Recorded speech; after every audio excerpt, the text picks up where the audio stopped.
الحمدللہ وکفا وسلام علی عبادہ الذین اصطفیٰ اما بعد کل نفس ذائقۃ الموت۔ آج ہم مسرور سٹی میں مسرور پریس کلب کے زیر اہتمام ایک پریس کانفرنس کر رہے ہیں۔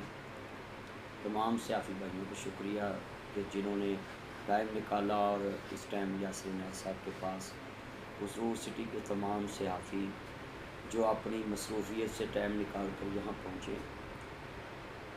آج کا سب سے بڑا جو سن ہے پاکستان کے محسن پاکستان، جنہوں نے پاکستان کو ناقابل تسخیر بنایا۔ آپ سمجھ گئے ہوں گے ڈاکٹر عبدالقدیر خان صاحب رحمۃ اللہ علیہ، جو کل شام تک زندوں کی سب میں شامل تھے، آج وہ اپنے اللہ کے پاس جا چکے۔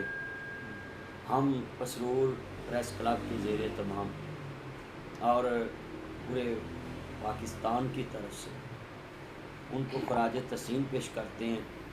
ڈاکٹر صاحب پوری امت مسلمہ کا سرمایہ تھے۔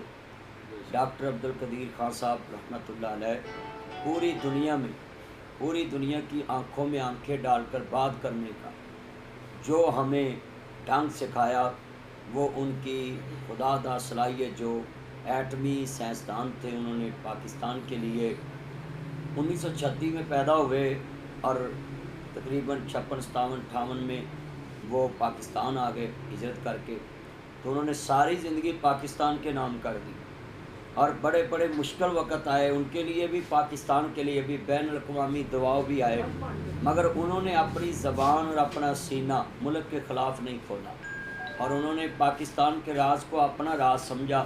پاکستان کے جتنے ایٹمی راز تھے ان کے سینے میں آج قبر میں جائیں گے۔ I salute you, I like you, اور ڈاکٹر عبدالقدیر خان صاحب کو ہم ساری زندگی مس یو کرتے رہیں گے۔ ڈاکٹر صاحب، آپ جیسے مائیں دنیا میں روز نہیں پیدا کرتی کہ آپ پہ اتنے مشکل وقت آئے کہ آپ کو بڑے بڑے موقع آئے کہ لوگوں نے مجبور بھی کر دیا کہ آپ اپنی زبان کھولیں، مگر آپ نے پاکستان کے مفاد کے لیے نہ زبان کھولی، نہ اپنے سینے کے راز کھولے۔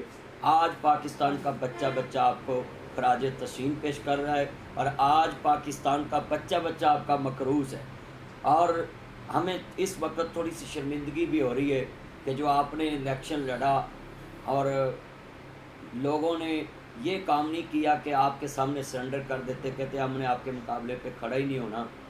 یہ بھی ہمارے لیے ایک باعث شرمندگی کی بات تھی کہ ہمارے محسن نے الیکشن میں کھڑے ہوئے اور ہم نے ایک سیٹ نہیں اس کو دی کہ وہ قومی اسمبلی میں جائے، جبکہ ہمارے ہمسایہ ملک نے اپنے سائنسدان کو صدر بنا لیا۔ اور ہم آپ کے لیے دعا گو ہیں کہ انشاءاللہ پاکستان میں حالات جیسے بھی ہوں، ہماری محبتیں، ہماری دعائیں آپ کی قبر کے ساتھ ہوں گی، آپ کے خاندان کے ساتھ ہوں گی، اور انشاءاللہ ہم آج عہدہ کرتے ہیں کہ ہر جلسے میں آپ کے لیے دعا کیا کریں گے کہ کیوں پاکستان ہمارا ہمسایہ جو ملک ہے اس کو نہیں پاکستان برداشت، مگر آپ کی وجہ سے، آپ کی بدولت اللہ نے آپ کو صلاحیت دی، آپ نے ایٹم بم بنایا اور پوری دنیا کو بتایا کہ پاکستان ایک خوددار ملک ہے۔